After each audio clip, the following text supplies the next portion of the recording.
Hello there, it's Pauline Crawford, and I am known as the ambassador of magical conversations. And I've been studying how men and women relate to each other. And today I have Fiona Eckersley, who is in America, as I am, but is originally from Great Britain, where I'm from. So hopefully our language patterns will be alike today, Fiona. How are you?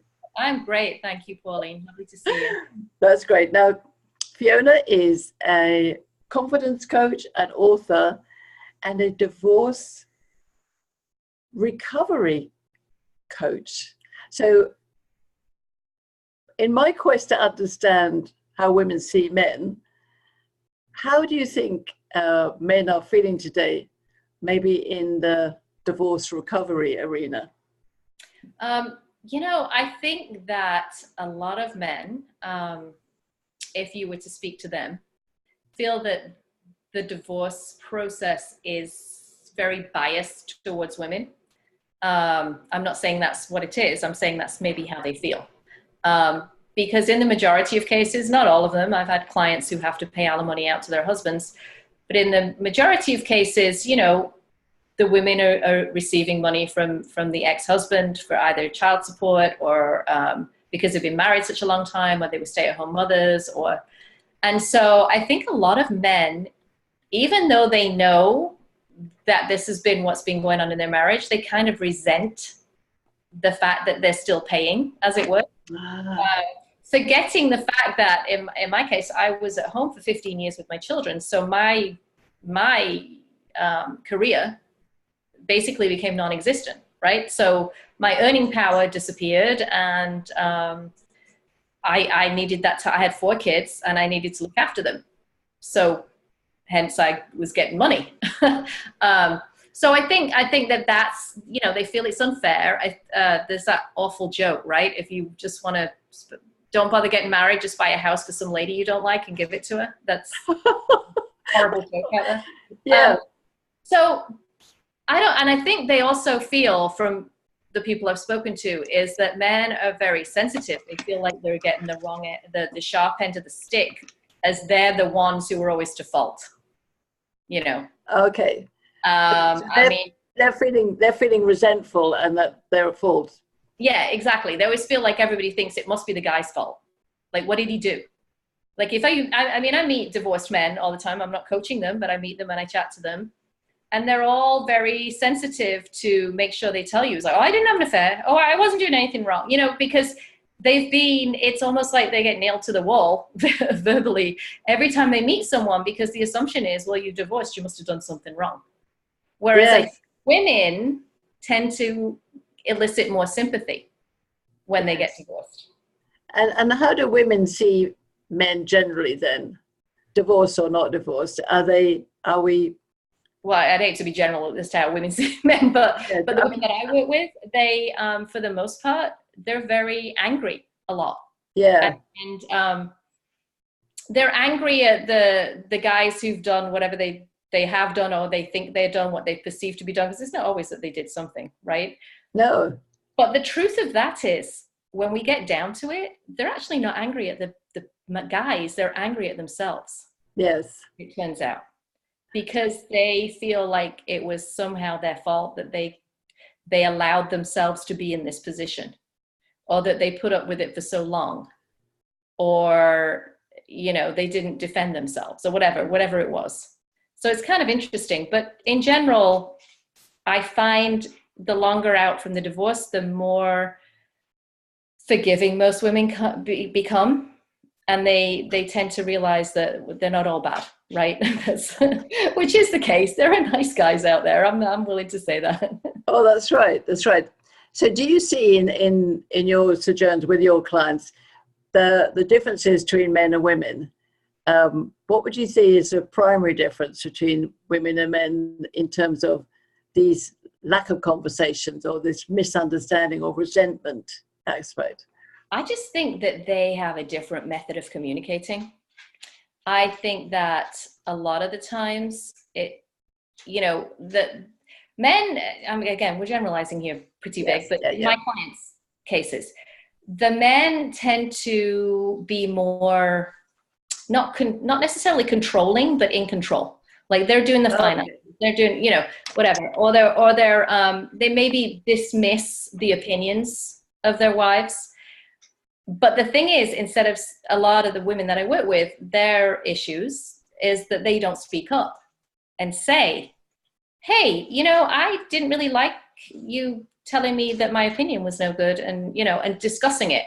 They don't really do that. So it's a dynamic that just keeps going because he doesn't know he's done anything wrong.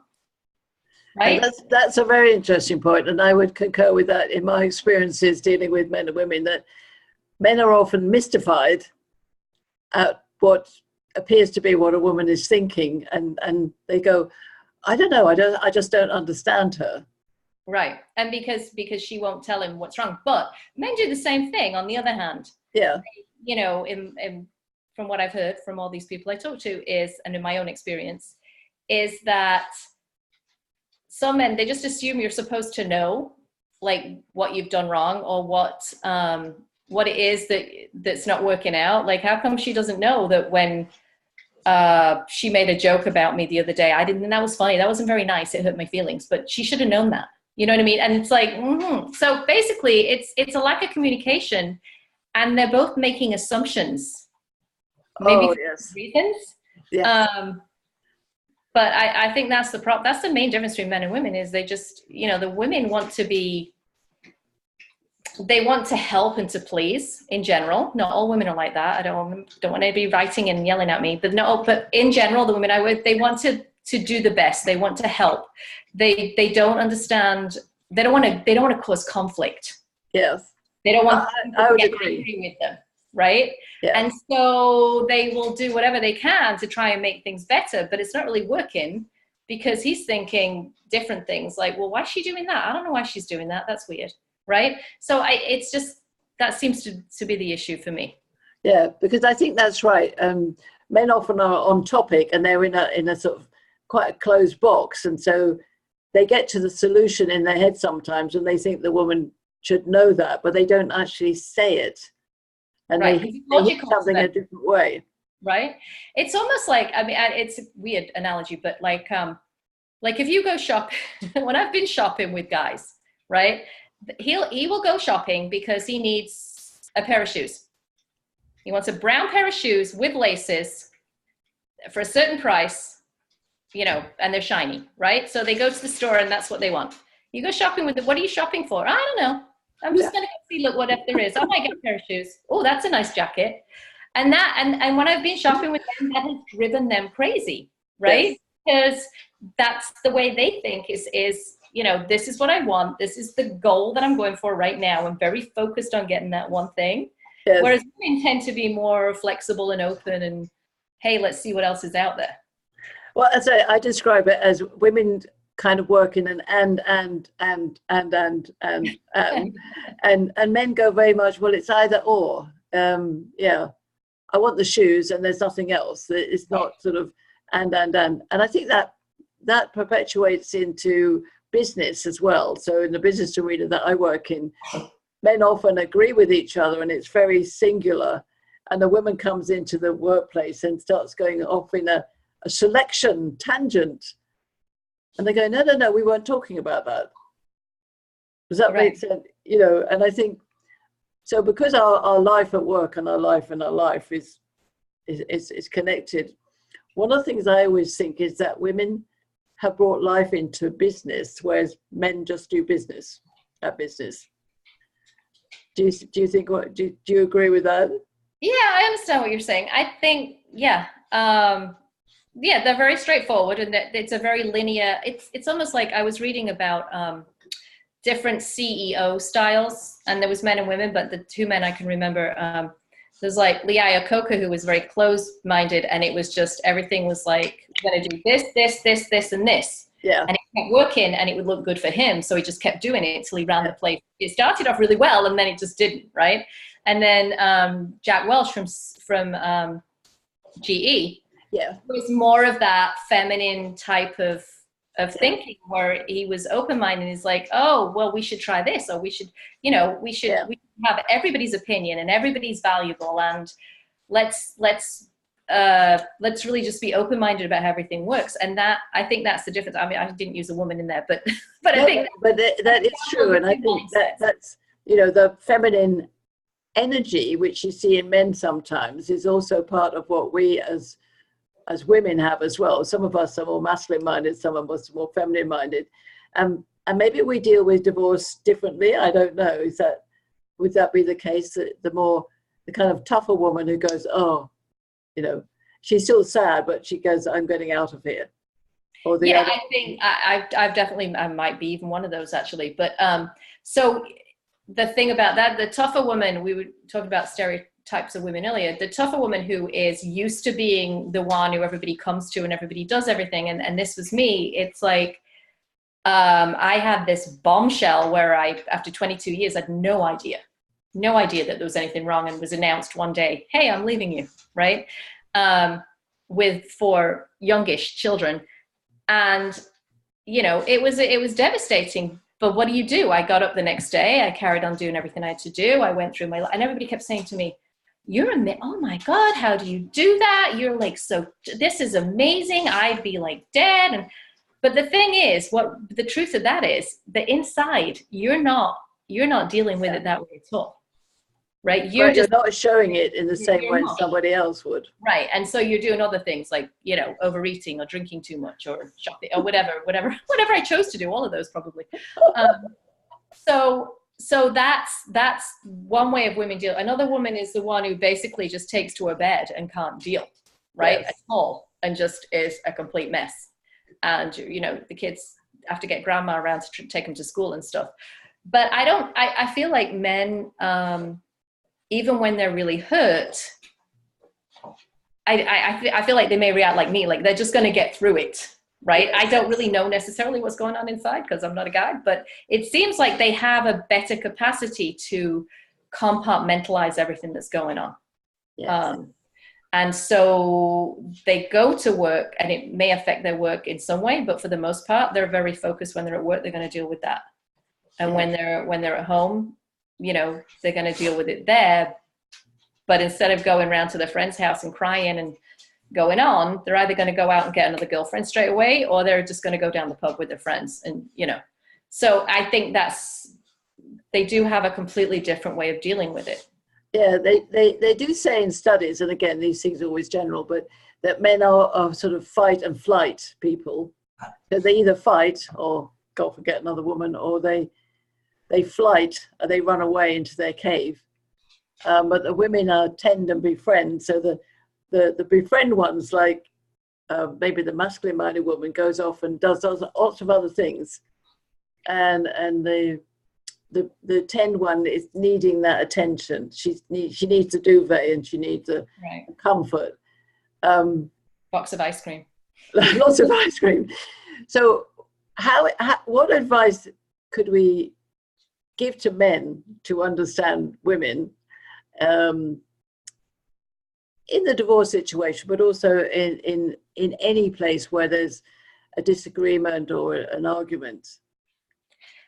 Oh, I know exactly what I'm going to say. So I would say what men tend to do is, if you have a problem or you have something that's going on, and you're just saying, you know, this is what I feel, this is what's happening with me, this is what I'm doing, their immediate reaction is to give you a long list of ways that you can fix it.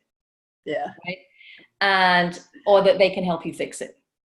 And sometimes we don't want that. I'm just telling you what the issue is. I don't want you to fix it for me. So I think that the best thing that men can do especially in a situation where somebody's had a traumatic situation like a divorce, or they're sad or anything, right, is just to actually listen and not say anything. Yes. Don't give advice. Just listen until she's finished and say, wow, I'm so sorry that's happening to you.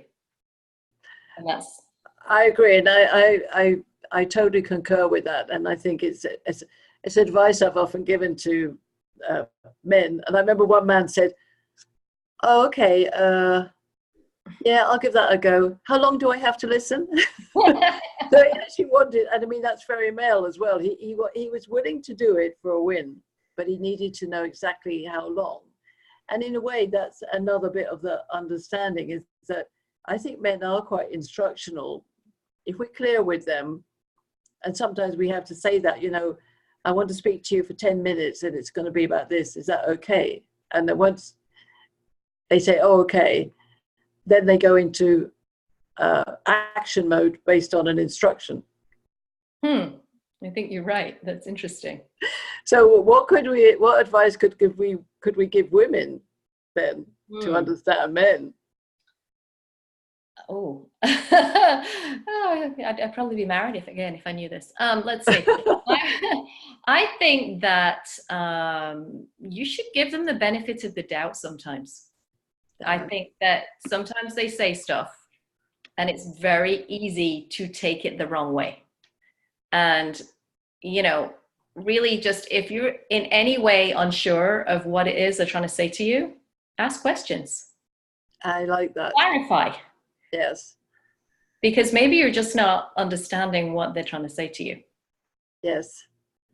I think you're right. And I think that I have observed that often women, and in the business environment as well, they kind of carry on talking based on the fact that, you know, if I talk long enough, they're going to get it. Actually, the less is more. Right. It's better if you stop talking and make a bullet point and then create that clarity, because men are looking for that. Do I have to do a solution here or do I have to listen? Right. And I would imagine also, obviously, in the divorce situation, it's complex anyway, but listening and clarity is key. I often say in magical conversations, we got to be without judgment, anger, and coercion, which of course are all things that when you're in a dilemma like a sudden divorce, it comes up. And I too have been in a divorce situation. But I think it's exactly what you say, it's that listening and clarity. Now, I know you deal with women a lot and giving them confidence to get through these situations. Tell us a little bit about your book so that whoever's listening in here will know what that's about. Okay. It's called Fearful to Fabulous, Unlock Your Power, Move On and Thrive After Midlife Divorce. And it's basically the 7 steps that I use with my clients initially to get them through that indecision period. Or like I spoke to a lady today who she said she knows what she needs to do. She's probably going to be okay, but she's not paying her bills because she can't face it. She's just sitting on the couch. Like that's what it's just the overwhelm. It's the overwhelm and the I have no idea what my future is going to be just shuts you down completely. So I work with them through these 7 steps just to get them to that place where they can feel stable and secure and they have control over what's going on in their life right now. And then they can start to look at what goals do I want to have? Yeah. Then when you've got your own self-worth and your own confidence going, then you're able to have a relationship with somebody else if you want one, right? That's what I do with them. And that's what the book is about. That's great. And would this book be appropriate for men as well? Actually, yeah. It's funny because I've been to a lot of networking events lately and the guys have been like, well, why don't you work with men? And I go, you know what? I don't know why I don't work with men. I totally can work with men. Yeah. And it will work for anybody. It's the usual stuff. It's recognizing your financial situation and dealing with it. It's not looking back on your past and thinking this is who you should be now. Why aren't I doing what I thought I was going to do? Instead, focusing on the here and now, setting goals. What else? I'm trying to put me on the spot. I can't think of them all now. Just reframing your emotions. There's a lot of anger in a divorce, and you need to reframe that and look at forgiveness and gratitude instead. What else did I say? Can't remember. It would definitely work for everybody. And not only that, it works for people who are not divorced. It works for people who are going through major life transitions. Yes. Well, I'm thinking it would also work in a business environment, in the corporate environment, because I think there's a lot of not listening and there's a lot of no clarity, and there's a lot of fear and concern about the marriage of men and women in a general sense in the boardroom, which is what I'm fascinated by. So I think all of that good advice will work for all of us, which is fantastic. I think one of the things, that going back to what you were saying before, I was thinking, you know, the thing is, when we're listening to what other people are saying, we're playing it through the filter of our own judgment. Yes. Right. So they might be saying one thing and we're hearing something completely different, which is why it's really important to listen for that, to ask questions and get clarity. Yes. Because, you know, if you're, like you talked about boxes, but you could be in your box and they're in their box. Somehow you got to like make a little opening between those two boxes so that the communication comes. Open the doors. Yeah. Yeah. Yeah, I think it would totally work for business. And I think that it's a really important conversation to have. You know, the way that women and men communicate in business is, I think that people go in there, if they see a woman who's a tough woman in the boardroom, you know, guys tend to be like, ooh, she's going to be mean, right? Which is ridiculous, because she's just good at her job is the bottom line. Yes. But it's a stereotype that's put in there, and they don't know how to react. And the same way for women, they're assuming that the guy is looking at them going like, how'd she get here? Like, or what, you know, she's thinking, they're looking at her going, I hope she didn't get her job just because she's, you know, somebody's sister or something. You know what I mean? It's like and I'm sure they're not thinking that, but that's what you're thinking in your own mind, right? That's right. So that judgment of yourself, don't let it cloud what other people are thinking about you. Absolutely. And I think you're full of amazing advice, Fiona, and I would encourage anybody to get in touch with you. Find out your book's on Amazon, is it? It is on Amazon, yes. Yeah. Oh, excellent. Or actually, you can download it for free at fearfultofabulousbook.com. Fantastic. Well, that's excellent. I will go there and get my own download. Thank you so much for your time, Fiona. I think you're full of lots of very good wisdom and advice, not just for divorced people, but for all men and women. So thank you. Thank you very much. Lovely. Thank you.